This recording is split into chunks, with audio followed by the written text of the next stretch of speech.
నమస్కారం, B news కి స్వాగతం. నేను మీ మహంతి. ముందుగా ఈనాటి ముఖ్యాంశాలు. 4వ విడత ఎన్నికల నోటిఫికేషన్ విడుదల చేసిన కేంద్ర ఎన్నికల సంఘం నేటి నుంచి ఈ నెల 25 వరకు నామినేషన్ల ప్రక్రియ కొనసాగుతుందన్న వైనం. రాష్ట్రంలో 175 అసెంబ్లీ, 25 లోక్సభ స్థానాలకు మే 13న పోలింగ్ నిర్వహణ. గతంలో మంత్రులుగా పనిచేసిన ఇద్దరు నానీలు ఈ జిల్లాకు చెందిన వారేనని టీడీపీ అధినేత చంద్రబాబు వెల్లడి. ఒకడు బూతుల నాని, మరొకడు నీతుల నాని అని ఎద్దేవా. చంద్రబాబు అధికారంలోకి వస్తే సంక్షేమ పథకాలు రద్దు చేసి పేద మధ్యతరగతి ప్రజలను రోడ్డున పడేస్తారని మంత్రి జోగి రమేష్ వెల్లడి. పేద మధ్యతరగతి కుటుంబాలు ఆనందంగా ఉండాలంటే సీఎం జగన్ ని మరలా గెలిపించుకోవాల్సిన బాధ్యత ప్రజలందరిపైన ఉందని వ్యాఖ్య. నగరంలో సమ్మర్ స్పెషల్ ఎగ్జిబిషన్ ప్రారంభం. ఆకట్టుకుంటున్న సాంస్కృతిక కార్యక్రమాలు, ఆటవిడుపు కార్యక్రమాల కోసం ప్రత్యేక ఏర్పాట్లు. 4వ విడత ఎన్నికలకు కేంద్ర ఎన్నికల సంఘం నోటిఫికేషన్ విడుదల చేసింది. నేటి నుంచి ఈ నెల 25 వరకు నామినేషన్ల ప్రక్రియ కొనసాగనుంది. రాష్ట్రంలో 175 అసెంబ్లీ, 25 లోక్సభ స్థానాలకు మే 13న పోలింగ్ నిర్వహించనున్నారు. సార్వత్రిక ఎన్నికల్లో భాగంగా రాష్ట్రంలో లోక్సభ, శాసనసభ ఎన్నికలకు కేంద్ర ఎన్నికల సంఘం నోటిఫికేషన్ విడుదల చేసింది. నేటి నుంచి ఈ నెల 25 వరకు పార్లమెంటరీ, అసెంబ్లీ నియోజకవర్గాల్లో నామినేషన్ల ప్రక్రియ కొనసాగుతుంది. ఈ నియోజకవర్గాల్లో మే 13వ తేదీ ఉదయం 7 గంటల నుంచి సాయంత్రం 5 గంటల వరకు పోలింగ్ జరగనున్నట్లు ఈసీ నోటిఫికేషన్లో పేర్కొంది. నేటి నుంచి శాసనసభ, లోక్సభ నియోజకవర్గాల్లో నామినేషన్ల స్వీకరణ జరగనుంది. 25వ తేదీ వరకు నామినేషన్ల స్వీకరణకు తుది గడువు ఉండగా 26వ తేదీన నామినేషన్ల పరిశీలన ఉంటుంది. 29వ తేదీన నామినేషన్ల ఉపసంహరణకు తుది గడువు ఈసీ స్పష్టం చేసింది. జూన్ 4వ తేదీన ఓట్ల లెక్కింపు, ఫలితాల వెల్లడి జరగనుంది. साथियों, 4 राज्यों में असेंबली इलेक्शंस जैसे मैंने बताया था जून में खत्म हो रहे हैं. सिक्किम जो 2 जून को with 32 assembly seats, Orissa June 24th June with 147 assembly constituencies, Arunachal Pradesh on 2nd of June with 60 assembly constituencies, Andhra Pradesh on 11th June 24 with 175 assembly constituencies. These are the simultaneous elections to the parliament. They will be held simultaneously. They will also be held in the same phase where the parliament elections will be held. So now, when I tell you the parliamentary elections, then I will tell you. But in case of Andhra Pradesh, the date of issue of Gazette notification would be 18th of April 2024, और date of poll would be 13th May 2024. तो आंध्रा के case में notification 18 अप्रैल 24 को होगा और date of pole 13th May 24 को होगी. इसके बाद अरुणाचल प्रदेश में डेट ऑफ गजट नोटिफिकेशन 20 मार्च को होगा और डेट ऑफ पोल 29 अप्रैल को होगी. 20 मार्च को गजट नोटिफिकेशन, 29 अप्रैल को डेट ऑफ पोल. सॉरी 19 अप्रैल को. 20 मार्च 19 अप्रैल. इस प्रकार सिक्किम में भी 20 मार्च और 19 अप्रैल. 20 मार्च को नोटिफिकेशन, 19 अप्रैल को डेट ऑफ पोल. उड़ीसा में first notification, this will be conducted in phases and గతంలో మంత్రులుగా పనిచేసిన ఇద్దరు నానీలు ఈ జిల్లాకు చెందిన వారేనని టీడీపీ అధినేత చంద్రబాబు వ్యాఖ్యానించారు. ఒకడు బూతుల నాని, మరొకడు నీతుల నాని అని ఎద్దేవా చేశారు. ఇక్కడే ఉండే నీతుల నాని మాట్లాడితే 2 చెప్పులు తీసుకుని కథలుగా చూపిస్తుంటాడని అన్నారు. నీతుల నాని, నీకు పదవి ఇచ్చింది పవన్ కళ్యాణ్ ను నన్ను తిట్టడానికా అని ప్రశ్నించారు. టీడీపీ అధినేత చంద్రబాబు మచిలీపట్నం వారాహి విజయభేరి సభలో ప్రసంగించారు. ఈ సందర్భంగా ఆయన మాట్లాడుతూ కృష్ణా జిల్లా సాహిత్య, సాంస్కృతిక రంగాలకు వేదిక అని అభివర్ణించారు. వ్యాఖ్యానించారు. నీతుల నాని బందర్లో ఏం అభివృద్ధి చేశారో చెప్పే దమ్ము నీకుందా అని ప్రశ్నించారు. ఈ సైకో జగన్ ఒక్కో ప్రాంతంలో ఒక్కో సైకోను తయారు చేసి మమ్మల్ని మానసికంగా దెబ్బతీయాలని ప్రయత్నిస్తున్నాడని, కానీ మేం బుల్లెట్లకే భయపడలేదు, ఈ సైకోలకు భయపడతామా అంటూ వ్యాఖ్యానించారు. బందర్ బైపాస్ రోడ్లో నితీష్ అనే వ్యక్తి 150 కోట్లతో మాల్ కడుతుంటే ఎన్ఓసీ ఇవ్వకుండా ఈ నీతుల నాని అడ్డుపడ్డాడని చంద్రబాబు ఆరోపించారు. వైసీపీకి ఓటు వేస్తే ఏం చేస్తారు? అవినాష్ రెడ్డిని అరెస్ట్ నుంచి తప్పించుకునేందుకు ఆ అధికారాన్ని ఉపయోగిస్తారు. జగన్మోహన్ రెడ్డి బాబాయ్పై గొడ్డల వేటు ఎవరేశారు? ఈ ప్రశ్నకు సమాధానం చెప్పి ఆ తర్వాత ఓటు అడుగు. చెప్పే ధైర్యం నీకు ఉందా? ఆయన కన్న కూతురు నీ చెల్లెలు మొత్తం వాస్తవాలన్నీ చెప్పింది. ఒకప్పుడు బాబాయ్ గొడ్డలిపోటు అంశాన్ని మాపై వేశారు. ఆ తర్వాత కోడికత్తి డ్రామా, నిన్న చూస్తే గులకరాయి డ్రామా.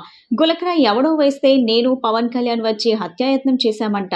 డిపార్ట్మెంట్ నీది, కరెంటు పోతే మేం కారణమా? నీకు చేత కాకపోతే రాజీనామా చేయి. నువ్వు మీటింగ్ పెట్టుకో, నీకు కూడా మేం కరెంట్ ఇస్తాం. ఎక్కడ కరెంట్ ఆఫ్ కాదు. ఒక దళితుడిని చంపి డోర్ డెలివరీ చేసిన దుర్మార్గుడు ఈ ముఖ్యమంత్రి. దళితులకు శిరోముండనం చేసిన వ్యక్తిని ఎమ్మెల్యేగా పెట్టుకున్నాడు. నిన్ననే అతడు దోషి అని తేలింది. జడ్జిలపై వ్యాఖ్యలు చేసిన ఒక ఎన్ఆర్ఐని పక్కన పెట్టుకుని తిరుగుతున్నాడు ఈ జగన్ అంటూ చంద్రబాబు ధ్వజమెత్తారు.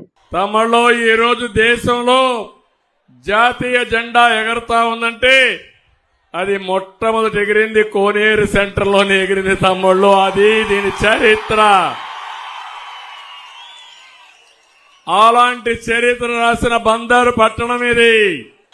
నేను ఈ సందర్భంగా ఒకటే అడుగుతున్నా, ఈ జిల్లాలో 2 నాన్లున్నారు. 2 కూడా మంత్రులుగా నిలబెట్టారు. ఒకడు బూతుల నాని, ఒకడు నీతుల నాని. ఇద్దరిని గురించి మీరు చూశారు. ఇక్కడున్నాడు ఈ నీతుల నాని. మాట్లాడితే చెప్పు తీసుకొని 2 చెప్పులు తీసుకొని కథలుగా చూపిస్తా ఉంటాడు. నేను అడుగుతున్నా, నీతుల నాని, నీకు పదవి ఇచ్చింది పవన్ కళ్యాణ్ తిట్టడానికని అడుగుతున్నా, నన్ను తిట్టడానికని అడుగుతున్నా. ఈరోజు మా బాలశౌరి నిన్ను తిట్టలేడా అని అడుగుతున్నా, మా నాయకులు తిట్టలేరా అని అడుగుతున్నా. నేను ఒకటే హెచ్చరిస్తున్నా, ఈ సైకో జగన్మోహన్ రెడ్డి ఒక్కొక్క ప్రాంతంలో ఒక్కొక్క సైకోను తయారు చేసి మమ్మల్ని అందరినీ మానసికంగా దెబ్బతీయాలని ఆలోచిస్తున్నాడు. కానీ మేము బుల్లెట్లకే భయపడిన వాళ్ళు వీళ్ళకి భయపడతామా తమ్ముళ్ళు అని మీకు అందరికీ చెప్పేస్తున్నా. ఈరోజు ఇక్కడ వారాహి నుంచి అడుగుతున్నా ఈ యొక్క నీతుల నానిని, అయ్యా ప్రతిరోజు నువ్వు మాట్లాడతావు, నేను ఒకటే నిన్ను సవాలు విసురుతున్నా, ఈ బందరికి ఏం చేశావో చెప్పే ధైర్యం నీకుందా నీతుల నాని అని సవాలు విసురుతున్నా. ఉందా తమ్ముళ్ళు? ఉందా మా ఆడబిడ్డలు? ఏమైనా చేశాడా అని అడుగుతున్నా. ఇలాంటి వాళ్ళు ఇప్పుడు మాట్లాడే పరిస్థితికి వచ్చారు. కానీ ఎన్ని నిధులు తెచ్చావంటే సమాధానం చెప్పడు, ఎంత అభివృద్ధి చేశామంటే సమాధానం చెప్పడు. టీడీపీ అధినేత చంద్రబాబు అధికారంలోకి వస్తే సంక్షేమ పథకాలు రద్దు చేసి పేద మధ్యతరగతి ప్రజలను రోడ్డున పడేస్తాడని రాష్ట్ర గృహ నిర్మాణ శాఖ మంత్రి పెనంలూరు నియోజకవర్గం ఎమ్మెల్యే అభ్యర్థి జ్యోతి రమేష్ ఆరోపించారు. పేద మధ్యతరగతి కుటుంబాలు ఆనందంగా ఉండాలంటే తిరిగి జగనన్నను గెలిపించుకోవాల్సిన బాధ్యత ప్రజలందరిపైన ఉందన్నారు. ప్రజా ప్రభుత్వం రావాలంటే సీఎం వైఎస్ జగన్మోహన్ రెడ్డిని తిరిగి ముఖ్యమంత్రిని చేయాలని మంత్రి జ్యోతి రమేష్ కోరారు. పెనంలూరు గ్రామంలో మంత్రి ఎన్నికల ప్రచారం నిర్వహించారు. ఈ సందర్భంగా ఆయన మాట్లాడుతూ, ప్రజలు కోరిన విధంగానే జగనన్న పాలన చేసి అనేక సంక్షేమ పథకాలు పేదలకు పెనంలూరులో ఎన్నికల ప్రచారం నిర్వహిస్తున్నా అమలు చేశారన్నారు. అక్క చెల్లెమ్మలకు ఇల్లు ఇచ్చి గృహ యజమానులను చేశారని తెలిపారు. పేద విద్యార్థులకు కార్పొరేట్ విద్య అందుబాటులోకి తీసుకొచ్చారన్నారు. పేద మధ్యతరగతి కుటుంబాలు ఆనందంగా ఉండాలంటే తిరిగి జగనన్నను గెలిపించుకోవాల్సిన బాధ్యత ప్రజలపైనే ఉందని అన్నారు. చంద్రబాబు అధికారంలోకి వస్తే సంక్షేమ పథకాలు రద్దు చేసి పేద మధ్యతరగతి ప్రజలను రోడ్డున పడేస్తాడని ఆరోపించారు. చంద్రబాబు కేవలం పెత్తందారులు, బడా వ్యక్తులకు మాత్రమే పనిచేస్తాడని, పేదలంటే అతనికి చులకన అని విమర్శించారు. చంద్రబాబు అండ్ కోను ప్రజలు తిప్పికొట్టి జగనన్నను తిరిగి సీఎం చేయాలని కోరారు. ఇదే అపూర్వమైన ఆదరణ. జగనన్న చెప్పాడు, చేశాడు. ఇది ప్రజలు నమ్మారు.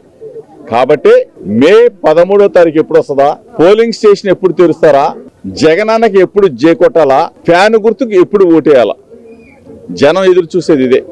ఎందుకంటే జగన్మోహన్ రెడ్డి గారు ఒక ముఖ్యమంత్రి కాదు, మా అన్న, మా తమ్ముడు, మా బిడ్డ అని చెప్పేసి ప్రతి ఒక్కళ్ళు కూడా ఎంత ప్రేమాభిమానాన్ని చూపిస్తా ఉన్నారంటే ప్రతి ఒక్కళ్ళు కూడా జగనన్నని గెలిపించుకోవాలా, జగనన్నని ముఖ్యమంత్రిని చేసుకోవాలా, మళ్ళీ పథకాలన్నీ కూడా కొనసాగాల. పథకాలన్నీ కొనసాగాలంటే జగనన్న కావాల్సిందే మా గడపలో అభివృద్ధి జరగాల, మా పిల్లలు చదువుకోవాలా, మేము ఆరోగ్యంగా ఉండాలి, రేషన్ ఇంటికి రావాలా, పెన్షన్ ఇంటికి రావాలా, అమ్మఒడి కావాలా, చేయూత కావాలా, ఆసరా కావాలా, ఇళ్ల స్థలాలు లేని అక్క చెల్లెమ్మలకు ఇళ్ల స్థలాలు కావాలా, ఇల్లు కట్టించాలా. ఇవన్నీ కావాలంటే ఎవరు కావాలా? జగనన్న కావాలా. ఇదే ఎక్కడ చూసినా ఇదే. ఎందుకంటే అండగా ఉంటా ఉన్నాడు, ఆదరణ చూస్తా ఉన్నాడు, అందరికీ కూడా ప్రేమను పంచుతా ఉన్నాడు. అటువంటి ప్రేమ గల జగన్ని గెలిపించుకోవాలి. బ్రహ్మాండమైన భారీ మెజార్టీతో పెనమలూరు గడ్డ మీద వైఎస్ఆర్ కాంగ్రెస్ పార్టీ జెండాను ఎగరవేయబోతా ఉన్నాం. ఇదే విధంగా 175 స్థానాల్లో గెలవబోతా ఉన్నాం. ఆఖరికి కుప్పంలో చంద్రబాబు నాయుడు ఓడిపోబోతా ఉన్నాడు, పిఠాపురంలో పవన్ కళ్యాణ్ పడుకోబోతా ఉన్నాడు. నగరంలోని విద్యాధరపురంలోని లేబర్ కాలనీ గ్రౌండ్స్ లో సమ్మర్ స్పెషల్ ఎగ్జిబిషన్ నిర్వహిస్తున్నట్లు నిర్వాహకులు గరిమెళ్ల విద్యశ్రీ నాన్నయ్య చౌదరి తెలిపారు. జైపూర్ పింక్ ప్యాలెస్ ముఖద్వారంతో ఎంతో ఆకర్షణీయంగా ఈ ఎగ్జిబిషన్ ఉంటుందన్నారు. నగర ప్రజలు ఈ అవకాశాన్ని సద్వినియోగపరచుకోవాలని వారు కోరారు. నగరంలో ఆటవిడుపు కోసం విద్యాధరపురంలోని లేబర్ కాలనీ గ్రౌండ్స్ లో నిన్న సాయంత్రం సమ్మర్ స్పెషల్ ఎగ్జిబిషన్ ప్రారంభమైంది. ఈ ఎగ్జిబిషన్ ను నిర్వాహకులు గరిమెళ్ల విద్యశ్రీ ప్రారంభించారు. ఈ సందర్భంగా పలు స్టాల్స్ ని సందర్శించారు. ఆటవిడుపు కార్యక్రమాల కోసం ఏర్పాటు చేసిన సాంస్కృతిక కార్యక్రమాలను తిలకించారు. అనంతరం ఏర్పాటు చేసిన విలేకరుల సమావేశంలో నిర్వాహకులు గరిమెళ్ల విద్యశ్రీ నాన్నయ్య చౌదరిలు మాట్లాడుతూ విజయవాడలో స్వరాజ్ మైదానంలో ఎగ్జిబిషన్స్ నిర్వహించే వాళ్ళమని తెలియజేశారు. నగర ప్రజలకు మరింత చేరువలో ఉండే విధంగా ఇప్పుడు పశ్చిమ నియోజకవర్గంలో ఈ సమ్మర్ స్పెషల్ ఎగ్జిబిషన్స్ లో నిన్న సాయంత్రం నుంచి ప్రారంభించినట్లు తెలియజేశారు. ప్రతిరోజు సాయంత్రం 6 గంటల నుంచి రాత్రి 10 గంటల వరకు ఎగ్జిబిషన్ కొనసాగుతుందని పేర్కొన్నారు. జైపూర్ పింక్ ప్యాలెస్ ముఖద్వారంతో ఎంతో ఆకర్షణీయంగా ఎగ్జిబిషన్ ఉంటుందన్నారు. ఆట విడుపు కోసం giant wheel, merry Columbus, break dance, dragon train, Indian టోరా, ఇటాలియన్ ఐటమ్స్ వంటి ప్రత్యేకమైన ఆట వస్తువులు ఉన్నాయన్నారు. Bedsheets, Bengali cotton, saris, Lucknow saris, nighties, cosmetic, గాజులు, అనేకమైన ఆట బొమ్మలు, హ్యాండ్లూమ్స్ మరియు హ్యాండ్ క్రాఫ్ట్ స్టాల్స్, అనేక రకాల ఫుడ్ స్టాల్స్ ఎగ్జిబిషన్ లో అందుబాటులో ఉంటాయన్నారు. ప్రతిరోజు సాంస్కృతిక కార్యక్రమాలు జరుగుతాయని పేర్కొన్నారు. అనంతరం సబ్బా శివకుమార్ శిష్య బృందం ప్రదర్శించిన సాంస్కృతిక కార్యక్రమాలు ఎంతగానో అలరించాయి. మీడియా మిత్రులందరికీ నమస్కారం. అందరూ వచ్చినందుకు చాలా thank you. Coming to exhibition, ఇది చిన్నప్పటి నుంచి మా డాడీ చేస్తానే ఉన్నారు. సో మేబీ ఇక్కడ ఉన్న వాళ్ళందరికీ నేను కూడా తెలుసు. పాస్ట్లో 10 years బ్యాక్ ఒకసారి ఇలా ఎగ్జిబిషన్కి వచ్చాను, మళ్ళీ ఇప్పుడు. అండ్ ఇప్పుడు ఎగ్జిబిషన్ చూస్తే మనం భవానీపురంలో summer exhibition as well as నా చిన్నప్పటి నుంచి మా తాతగారి దగ్గర నుంచి ఎగ్జిబిషన్స్ అనేవి పెడతానే ఉన్నారు. అండ్ యాజ్ ఎ విజయవాడ అమ్మాయి మాకు ఏముంటుంది, ఎంజాయ్మెంట్ అంటే మాకు exhibition, movie and food. Coming to exhibition, ఇదివరకు ఎగ్జిబిషన్ అంటే it use to be huge place, PWD ground అని చాలా గుర్తుండిపోయేది. ఇప్పుడు okay, it's not PWD ground, but we got another ground which is similar. So I'm happy that my father had got this ground and started this exhibition. And please, all I request all the people Vijayawada to come and visit and eat and enjoy a lot. And influencers also, మీరు ఎలాగో అన్నీ cover చేస్తున్నారు as well as media మిత్రులతో పాటు. So అందరూ వచ్చి అందరికీ తెలిసేలా చేసి అందరూ ఎంజాయ్ చేసి ఈ సమ్మర్ని వెళ్ళాలని కోరుకుంటున్నాను. సమ్మర్కి ఎగ్జిబిషన్ అనేది మన PWD గ్రౌండ్లో ఉండేది. మన చిన్నప్పుడు అందరికీ తెలిసిన విషయమే. అది కొన్ని కారణాల వల్ల అంబేద్కర్ విగ్రహం స్థాపించడం వల్ల ఆ గ్రౌండ్ లేకుండా పోయడం వల్ల ఇది ఆ PWD గ్రౌండ్లో ఉన్న ఎగ్జిబిషన్స్ ముక్కలుగా అయిపోయి చిన్న చిన్న ప్రదేశాల్లో చేస్తున్నారు. ఇది పీడబ్ల్యూడీ గ్రౌండ్ లాగా ఒక 5 ఎకరాల దాకా ఉంది కాబట్టి దీనిలో మళ్ళీ స్టార్ట్ చేయడం జరిగింది. ఈ సంవత్సరం కొత్తగా స్టార్ట్ చేయడం జరిగింది. అలాగే పీడబ్ల్యూడీ గ్రౌండ్లో ఏదైతే కార్యక్రమాలు జరిగినాయో సాంస్కృతిక కార్యక్రమాలన్నీ కూడా ఇక్కడ కూడా నిర్వహిస్తున్నాము. అది ఇక్కడ ఉన్న ప్రజలు విద్యాధరపురం, భవానీపురం, విజయవాడ నగరంలో ఉన్న ప్రజలందరూ వచ్చి పిల్లలకు కూడా సంతోషంగా స్టేజ్ ప్రోగ్రాంలు చూసి ఆనంద సంతృప్తిగా కూర్చున్నాం. జూన్ 6వ తారీఖు దాకా ఉంటుందండి. వాళ్ళ నుంచి స్టార్ట్ చేసి జూన్ 6వ తారీఖు దాకా ఉంటుంది. సాయంత్రం 5 గంటల నుంచి రాత్రి 10 గంటల వరకు ప్రతిరోజు కల్చరల్ ప్రోగ్రామ్స్ ఉన్నాయండి స్టేజ్ మీద. Nanayya Chowdary Nani. Crockery items, bangles, Hyderabad నుంచి, రాజస్థాన్ నుంచి బట్టలు, లేటెస్ట్గా 2-3 రకాల ఐటమ్లు, లేటెస్ట్ ఐటమ్స్ వచ్చినాయండి మనకి అన్ని చోట్ల. చికెన్ కర్రీ, బాందిని ఇలాంటి ఐటమ్స్ అన్నీ తీసుకొచ్చారు ఈసారి. మనం జైపూర్ వెళ్ళాల్సిన అవసరం లేదు, లేకపోతే ఉదయపూర్ షాపింగ్కి వెళ్ళాల్సిన అవసరం లేదు, లేకపోతే లక్నో వెళ్ళాల్సిన అవసరం లేదు. యాజ్ బిఫోర్ మనకి పీడబ్ల్యూడీ గ్రౌండ్స్లో ఎన్ని రకాల materials and dresses, bangles, whatever all are available in our exhibition. So visit చేయండి. And our special attraction is Sagar Kanya. మా father he bought it from somewhere and it's looking so good. So come and take a picture of it and please see all the exhibition varieties and enjoy. Vijayawada Bandar road లో KDCC bank ఎదురుగా medical godown లో short circuit వల్ల మంటలు చెలరేగాయి. మంటలో పెద్ద ఎత్తున ఎగిసిపడటంతో స్థానిక సమాచారం మేరకు ఘటనా స్థలానికి ఫైర్ సిబ్బంది చేరుకొని మంటలను అదుపు చేస్తున్నారు. 5 కోట్ల రూపాయలపైనే నష్టం వాటిల్లినట్లు అంచనా వేస్తున్నారు. ఈ ప్రమాదంలో ఎవరికీ ఎటువంటి గాయాలు కాలేదు.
వైఎస్ జగన్మోహన్ రెడ్డి అధికారంలోకి వచ్చిన తర్వాత ఆంధ్రప్రదేశ్ రాష్ట్రం విధ్వంసకరంగా మారిందని మైలవరం ఎమ్మెల్యే తేదేపా ఉమ్మడి అభ్యర్థి వసంత్ వెంకటకృష్ణ ప్రసాద్ విమర్శనాస్త్రాలు సంధించారు.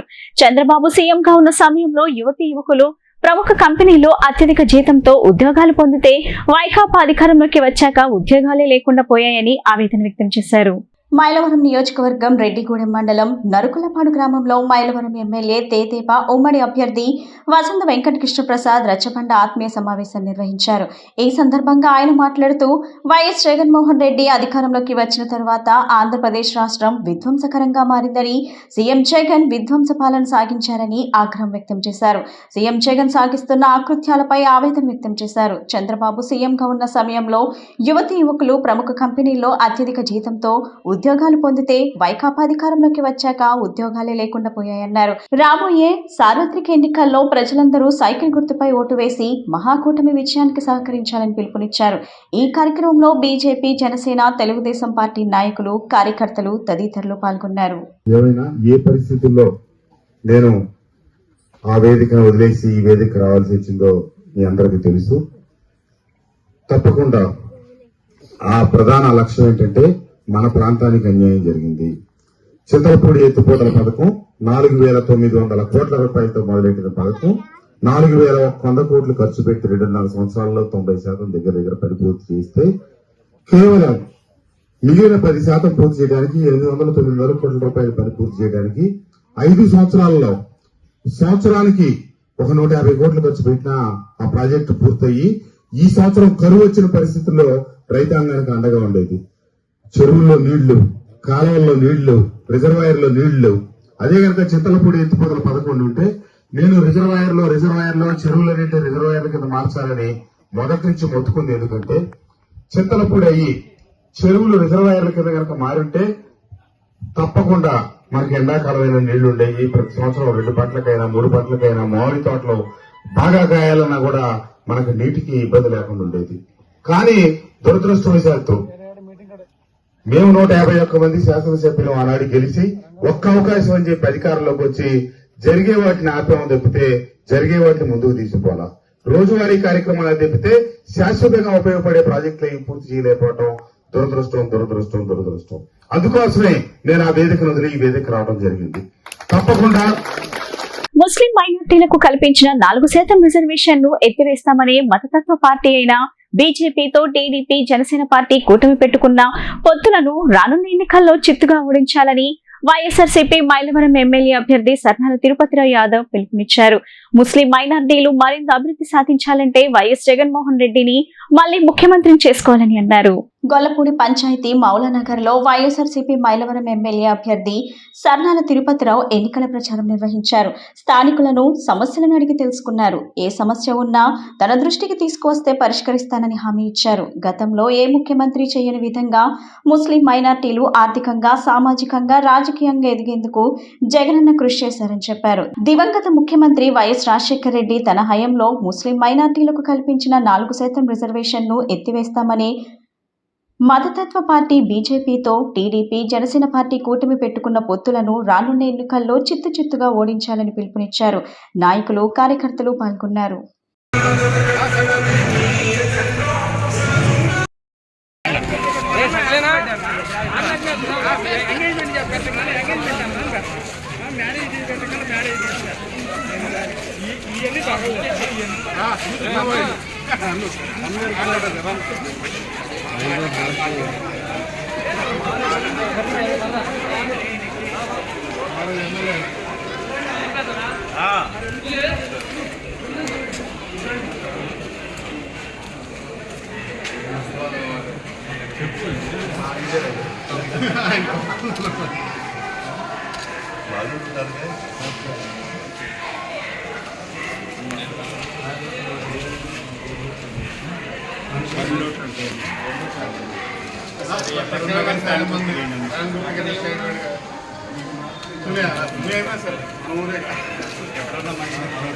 పశ్చిమ నియోజకవర్గంలోని క్రైస్తవులకు అండగా నిలబడి వారి సంక్షేమానికి కట్టుబడి ఉంటానని విజయవాడ పశ్చిమ నియోజకవర్గం బీజేపీ అభ్యర్థి సుజనా చౌదరి అన్నారు. చర్చిల నిర్మాణానికి సహకరించి పాస్టర్ల గౌరవ వేతనం పెంచే విధంగా చర్యలు తీసుకుంటామని చెప్పారు. ఎన్నికల ప్రచారంలో భాగంగా బేదస్ ఫుల్ గాస్పో మినిస్ట్రీస్ ఆధ్వర్యంలో జరిగిన ఆదరణ కూడికకు ఎన్డీఏ కూటమి అభ్యర్థి సుజనా చౌదరితో పాటు ఎంపీ అభ్యర్థి కేశినేని శివనాథ్ హాజరయ్యారు. పాస్టర్ అప్పికట్ల జవహర్ క్రీస్తు సందేహాన్ని బోధించారు. సుజనా చౌదరి, కేశినేని శివనాథ్ విజయాన్ని కాంక్షిస్తూ పాస్టర్ కాటూరి మోజేస్ ప్రార్థనలు చేసి ఆశీర్వదించారు. తాము అధికారంలోకి రాగానే క్రైస్తవుల సమస్యలన్నీ పరిష్కరిస్తామని, వారి పట్ల ఎన్డీఏ కూటమి చిత్తశుద్ధి ఉందని సుజనా చౌదరి చెప్పారు. నియోజకవర్గ క్రైస్తవులందరూ తమకు మద్దతు ఇచ్చి గెలిపించాలని విజ్ఞప్తి చేశారు. మైనార్టీ కార్పొరేషన్ విభజించి క్రిస్టియన్ కార్పొరేషన్ ఏర్పాటు చేస్తామని కేశినేని శివనాథ్ చిన్ని చెప్పారు. చర్చిల నిర్మాణానికి సహకరించి పాస్టర్లు గౌరవ వేతనం పెంచే విధంగా చర్యలు తీసుకుంటామన్నారు. కేంద్ర, రాష్ట్ర ప్రభుత్వాల సహకారంతో అట్టడుగు వర్గాల వారికి అభివృద్ధి, సంక్షేమం అందించేలా కృషి చేస్తామని, ఎంపీగా తనను ఎమ్మెల్యేగా సుజనా చౌదరిని భారీ మెజార్టీతో గెలిపించాలని విజ్ఞప్తి చేశారు. పశ్చిమ నియోజకవర్గంలో క్రైస్తవ సోదరులందరికీ, సోదరి మనల్ని కలవడానికి రావడం జరిగింది. అక్కడ మోసెస్ గారు, జవహర్ గారు ఏర్పాటు చేశారు ఈ ప్రోగ్రాము. వాళ్ళ ఆశీస్సులు తీసుకున్నాం. క్రైస్తవ ఫ్రెండ్స్ అందరూ కూడా ఇక్కడ కలవడం జరిగింది. వాళ్ళ చిన్న సమస్యలు చెప్పారు. ఆ సమస్యలన్నీ కూడా రేపు ఎలక్షన్ అయిపోయినాక ఎన్డీఏ ప్రభుత్వం కేంద్రంలో, ఇక్కడ ఎన్డీఏ ప్రభుత్వం రాష్ట్రంలో కూడా వచ్చినాక ఆ సమస్యలన్నీ కూడా సాల్వ్ చేస్తామని చెప్పారు.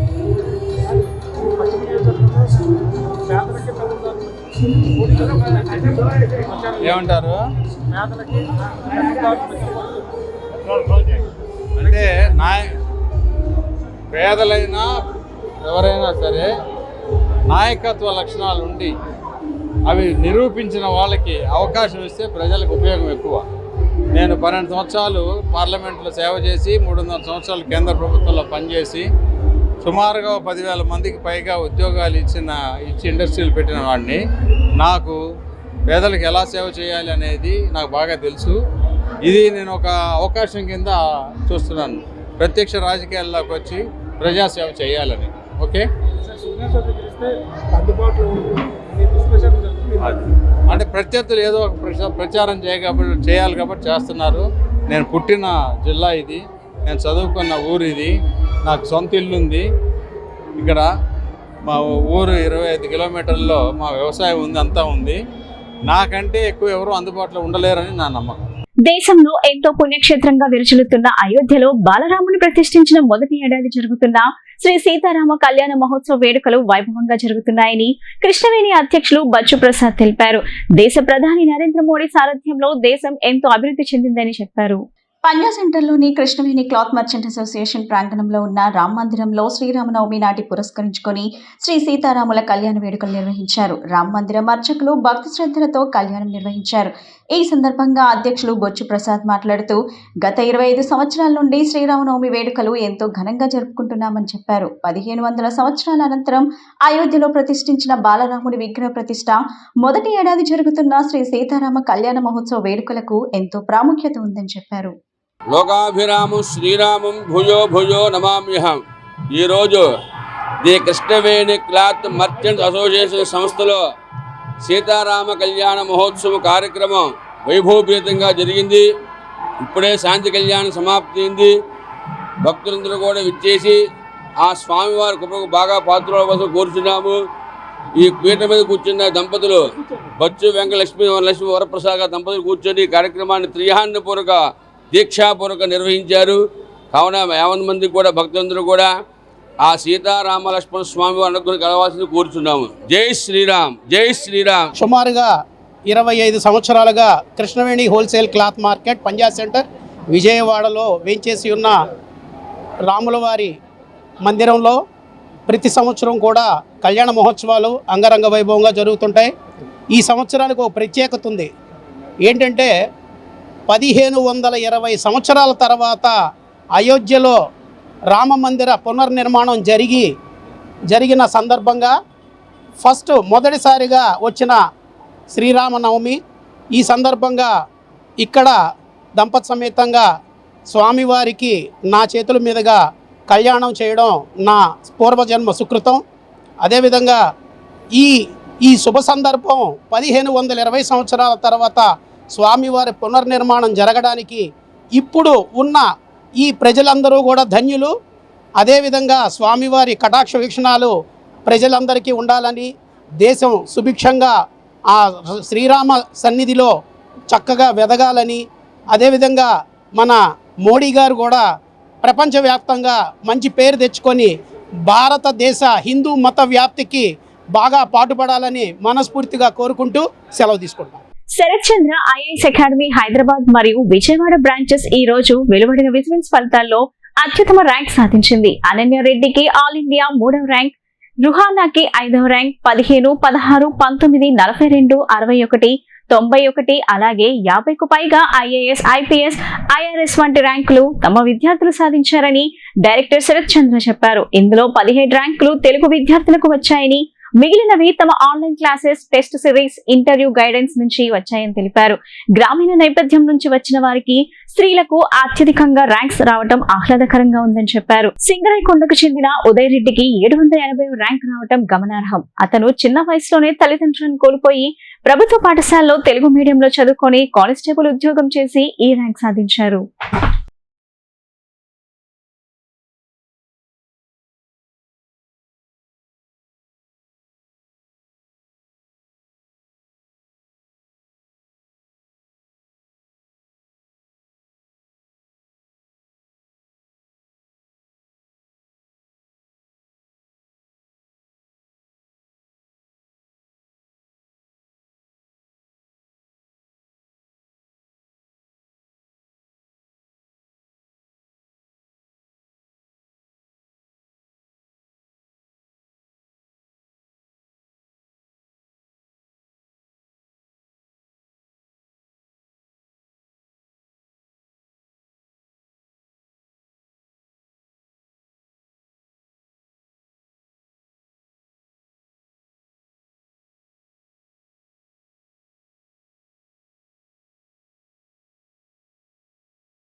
వార్తలు ముగించే ముందు ముఖ్యాంశాలు మరోసారి.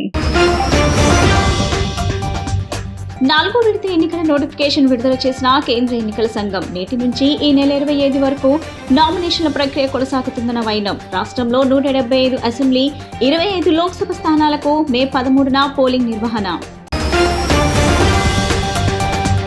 గతంలో మంత్రులుగా పనిచేసిన 2 నానీలు ఈ జిల్లాకు చెందిన వారేనని టీడీపీ అధినేత చంద్రబాబు వెల్లడి.